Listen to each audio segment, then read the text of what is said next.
8 minus 3 multiplied by 2 equals A. 2, B. 4, C. 6, D. 8, E.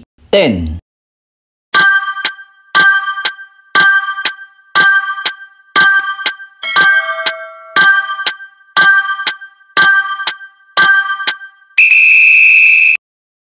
Pataasin ang chance na makapasa sa Civil Service Exam sa tulong ng Earls Review Channel.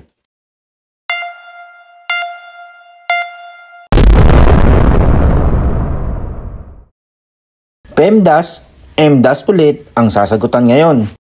Dahil marami pa rin sa mga ka-review ang nalilito sa pagsasagot regarding PEMDAS, MDAS or yung tinatawag na Order of Operations. Dahil wala namang parenthesis at exponent, MDAS ang gagamitin. Uunahin natin ang multiplication.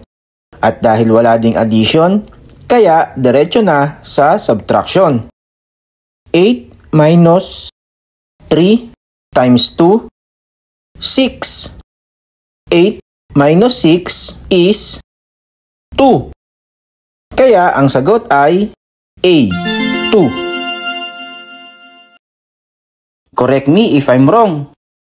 Kung nakatulong ang video natin ngayon, please like, share, follow, and subscribe sa Earls Review Channel for more videos.